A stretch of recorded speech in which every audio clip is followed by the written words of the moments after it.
tradicional, ele não oferece compartimentação à fumaça e a calor, acredito também.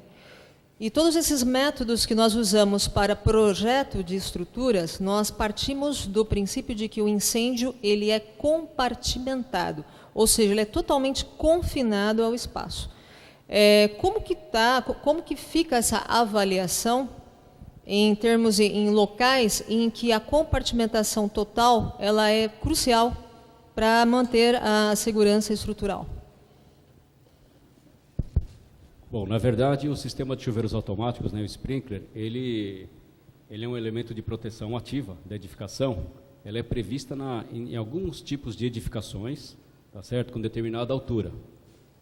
Quando você vai fazer uma avaliação do tempo de resistência requerida ao fogo de uma estrutura e você condiciona que tenha um sistema de chuveiro automático, esse tem que ser um chuveiro automático de resposta rápida.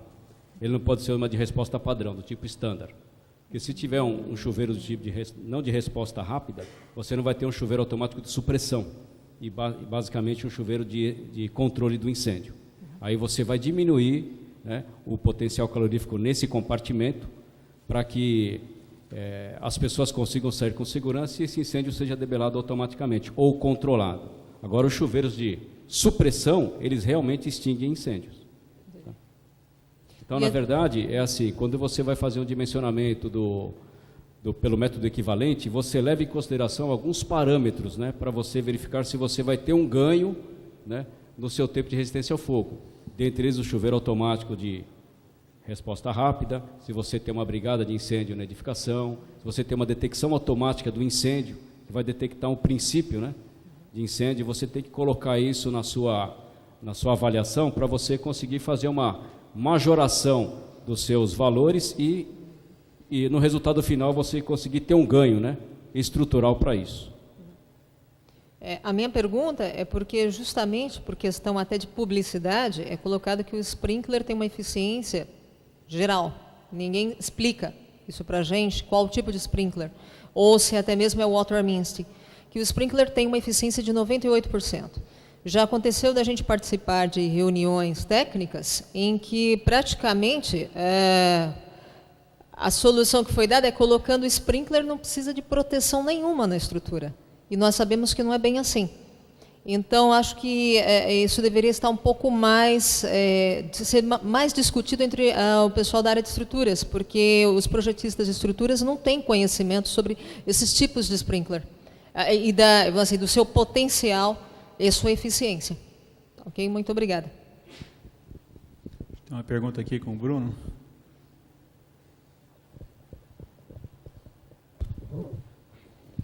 Oi, Guilherme, a pergunta é para o professor Ali.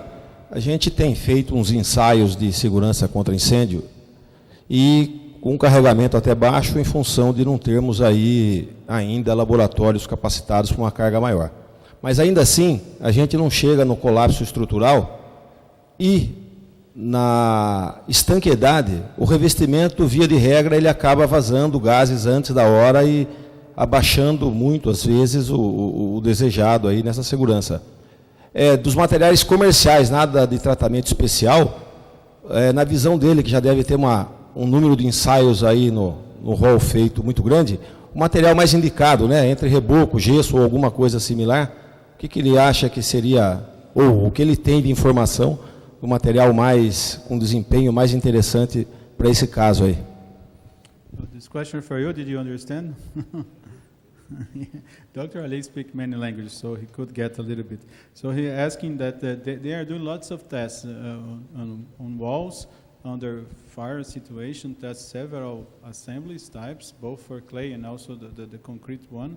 And usually the stability of the wall, it's good for a long time. But then he has the issue of the gas going through the wall. So is there any type of handling or code that you would recommend to avoid this, about the gas through the walls? Yeah, you have yours. Okay, it's a good question. There is no particular code for that. But the limitation, I think I put one of the slides at the end, that Eurocode doesn't consider localized fire when the wall is vertical to it. It's considering only the ceiling and no vertical element at all. Now, I created the new legislatives for vertical element in the new code coming in Eurocode, which is an annex of the British code. It is coming, but at the moment it's not existing. Okay, let me translate. You talk a little bit, I talk a little bit. Okay, I have to translate. Okay. Então ele está dizendo que não tem nenhum revestimento em particular, mas ele está falando bastante sobre a compartimentalização, que o Eurocode considera a laje, mas não trata muito sobre a compartimentação vertical, que seriam as paredes. E ele está dizendo que, através do trabalho dele, tem uma sugestão que deve ser incorporada em breve.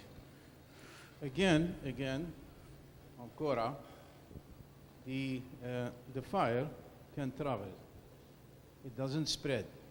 What I mean is, if it spread, it can go bit by bit to all the fire loading existing. Meaning traveling, it can jump. And that's the gases, that's the radiation. And depending on the calorific combustibility of the material available in the compartment. If you got clothes, you got chair, and you got wooden, and you got fire somewhere. When the gas travel, the radiation travel, depending on the combustibility of the material, that's a traveling. The fire jump on the clothes first before the plastic, or before what you call the wooden one. And next comes back. So it's like the traveling things. However, the accumulation of the heat. Okay, yeah, you're good. So ele está dizendo, ele está indo para um outro enfoque, né? Um enfoque, talvez o contrário do que gera essa transferência de calor. Ele está falando sobre o fogo viajar no compartimento e isso depende do que tem nesse compartimento. Então, se tiver muitos móveis, muitas coisas, roupa jogada no chão, e isso facilita essa transferência de calor, porque o fogo vai viajando e vai chegando perto dos locais. When it jump, or the fire travel, will go to other combustible material depending on the limitation of the calorific combustibility of that particular material. And becomes no uniform fire. It is not uniform fire, becomes no uniform. And this will travel to the wall, as you said, and will be accumulation of heat. An accumulation of heat, and this is not in the code. It's not existing in the code at the moment. And that could be next phase, which I mentioned at the end. Então ele está dizendo aqui que cada material tem uma combustibilidade diferente, né? Ele pega fogo de temperaturas diferentes, e isso transforma o fogo em algo bastante não uniforme. Então, basicamente, ele está dizendo que essas coisas não são levadas em conta e que o trabalho dele tenta levar isso em conta. But he is asking if there is a particular material for coating that would increase. Yeah, okay. I coming to maybe an alternative solution. My friend, the fire brigades, at certain temperature, they are scared to access inside the compartment because they don't know how the wall will fail. At certain time, the temperature becomes excessive. The loading with the eccentricity can cause sort of instability, and it can fail. And of course, with the oxygen coming from the other side, can make it turbulent. And that will be very difficult for the fire brigade to access. Now, an alternative solution could be a protection. You can use any kind of protection. Fireboard, you can use that. To extend the timing, you can do that.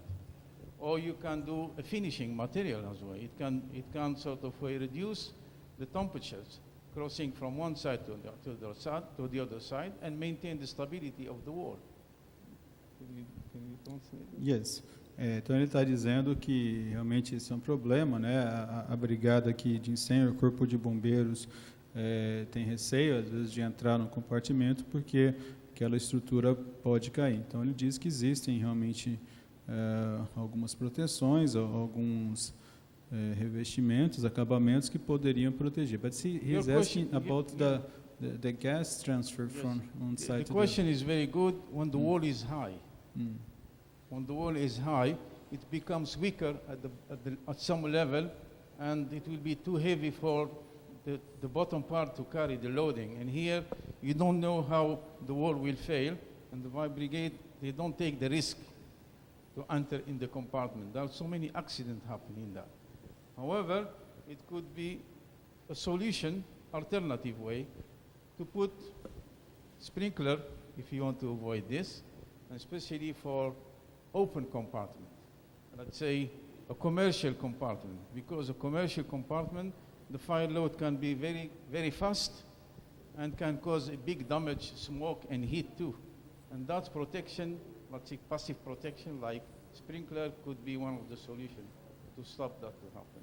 Ele está dizendo que pode ser muito preocupante isso em paredes mais altas, e uma solução que todas as coisas trabalham em conjunto, né, talvez seja fazer a proteção passiva com os sprinklers. Acho que a gente tem tempo para mais uma pergunta e depois a gente faz o almoço. O engenheiro José Roberto tem uma pergunta. Respondendo a sua pergunta, ou comentando a sua pergunta, no doutorado Ollison a gente está testando um revestimento à base de vermiculita, que é um pouco nessa linha. Bom dia a todos. Eu queria fazer uma pergunta para o Major Crespo. Quando a gente faz o uso do método equivalente, a gente, às vezes, eu já fiz, e eu cheguei numa redução maior do que o permitido para reduzir de 30 minutos.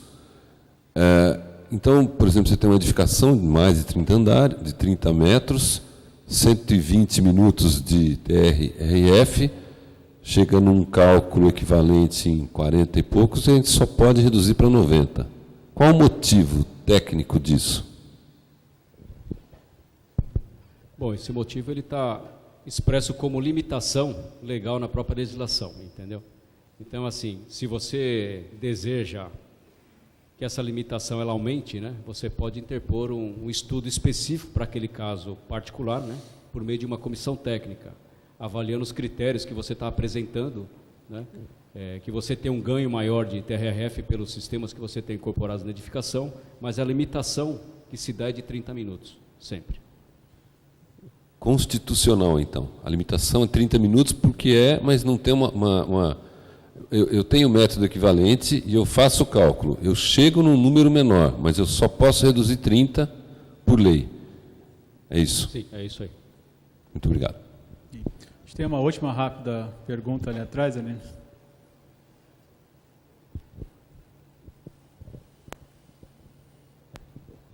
Para o David José Francisco, da etapa Engenharia de Sorocaba.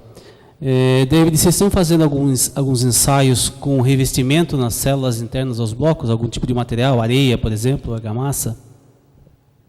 Internamente, não. A gente pretende ainda fazer ensaio com revestimento externo, tanto com gesso, que vai ser o principal foco, e talvez até semana que vem, talvez a gente já esteja preparado para fazer esse ensaio. E também com embolso, em alguns tipos de parede. A gente está prevendo fazer isso com paredes com espessura variável, né, de 14 e 19 centímetros, e também variando a resistência, de 4 MPa o bloco e de 10 MPa. Então, acredito que até o final do ano ou início do ano que vem a gente já tem algum resultado em relação a isso aí. Ok, muito obrigado. You have a comment? Yes. One question for you. Not question, but curiosity question. We know what happened in Rio, in the museum. Now, is the government decide to make an assessment of all the museum existing in Brazil and see how to maintain the safety of that? So, what is the next step then? Can you say again? Can you say the question? The fire in the museum in Rio. The government, what is the role of the government now? Is he going to make assessment of all the museum and see how to make the protection for this? Eu não sei se ele vai saber isso. Então, Major, ele está perguntando uma questão mais geral em relação a proteções contra incêndio de museus. Ele comentou sobre o museu no Rio de Janeiro e ele está perguntando basicamente se o governo vai aprender a lição e depois desse incêndio se vai avaliar todos os nossos museus e fazer algum estudo e tomar alguma atitude para que essa situação não se repita. Bom, só para complementar a informação, no Estado de São Paulo, o Corpo de Bombeiros tem a legislação de segurança contra incêndio e temos a Instrução Técnica 40, que aqui fala de proteção contra incêndio, né, em edificações destinadas a museus e acervos de forma geral. Então, nós já temos uma legislação no Estado, mas o Corpo de Bombeiros de São Paulo já está em contato com a Secretaria da Cultura no Estado, né, para poder fazer um levantamento, né, dos diversos museus que o Estado é proprietário, para poder tratar uma parceria para conscientizar de melhorar o nível de proteção. Porque a gente sabe que os museus que são do Estado, né, o Estado não tem uma verba específica para destinação, para melhoria do nível de proteção dessas edificações. Então, o Corpo de Bombeiros está se colocando à disposição da Secretaria Estadual da Cultura para poder melhorar o nível de proteção. A nível Brasil, eu entendo que depois do ocorrido lá no Museu do Rio de Janeiro, o governo deve ter acendido uma luzinha lá e com certeza vai fazer uma gestão para a melhoria do nível de proteção. Porque esses museus aí, esse Museu do Rio de Janeiro especificamente, ele pertence ao governo federal, né, porque é da UFRJ. Então, isso daí a legislação, de forma geral, elas são legislações estaduais, né? Cada estado tem o seu regramento. Não tem uma lei federal específica de proteção contra incêndio. Existe um trabalho em nível federal para se criar um Código Nacional de Segurança contra Incêndio, mas isso daí é um processo lento, né, que ainda tramita na Câmara dos Deputados, para depois termos a sanção aí do governo federal, para disciplinar uma regra geral. Mas é particular de cada estado, né, disciplinar a sua legislação de segurança contra incêndio. Okay, Major Crespo is from the São Paulo state, so he can answer about this state. So in this state they have a code, a technical instruction number 40, that's specific for museums and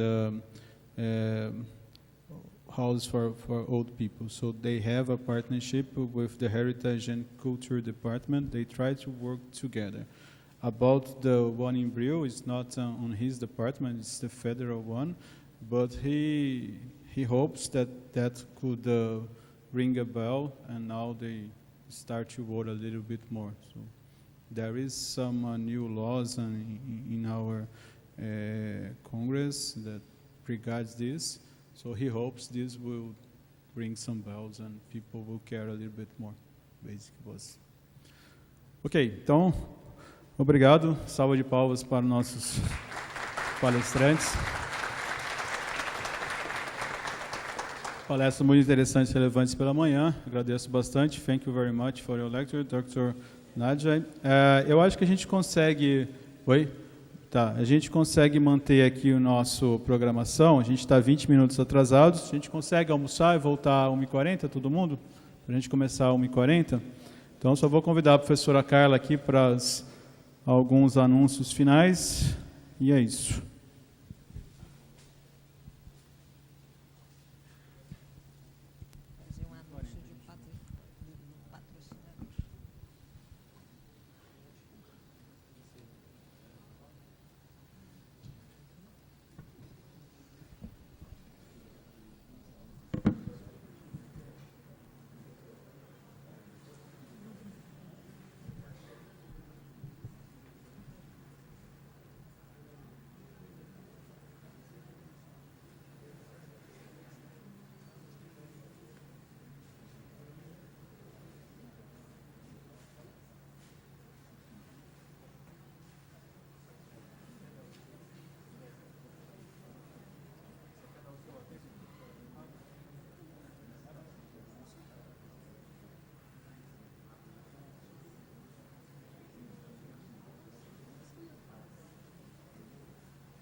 Vou fazer aqui um anúncio de um dos nossos apoiadores, a Associação Brasileira de Proteção Passiva, que está nos apoiando na divulgação. A Associação Brasileira de Proteção Passiva está com curso de proteção passiva agendado, ao módulo 1, duração de 1 dia. Maiores informações no site. Só para a gente ter uma ideia, a ementa do curso, ela ocupa 2 folhas A4. Então, o objetivo do curso é apresentar todos os critérios usados para proteção passiva, como que a gente identifica os melhores materiais, critérios de revestimento, critérios de qualidade e também documentação, que é uma coisa que a Associação Brasileira de Proteção Passiva está tentando implementar, a documentação que seria uma documentação, uma espécie de memorial que o próprio projetista apresenta, que serve de referência, tanto para o próprio Corpo de Bombeiros, para facilitar, inclusive, a análise do projeto técnico, como também para as pessoas responsáveis pela manutenção predial, quando tiver que fazer a manutenção predial desse revestimento. O curso é voltado tanto para estruturas metálicas como madeira e concreto. É proteção passiva usada nas 3 estruturas. Maiores detalhes, acesse o site. Uma outra comunicação importante é em relação aqui aos... Vamos almoçar? Aonde almoçar? Nós temos disponíveis 3 locais. Nós temos disponível o restaurante na casa do professor visitante e também na Associação dos Docentes da Unicamp. São 2 locais muito próximos, né? Vamos dizer, da entrada aqui do evento, a gente já enxerga os 2 locais. E temos também a lanchonete, que é para quem segue aqui atrás, né, na lateral, que servem, inclusive, até pizza na hora do almoço. Então, nós temos 3 aí locais à disposição. O restaurante da Associação dos Docentes da Unicamp é self-service e a casa do professor visitante, que é o Hotel 5 Estrelas, é preço fechado. Então, eu não sei se o professor Guilherme tem mais alguma comunicação. Professor, antes da gente almoçar, mais alguma comunicação? Mais uma comunicação para fazer? Então, nós vamos agora ao almoço e voltaremos à tarde com a segunda parte do evento.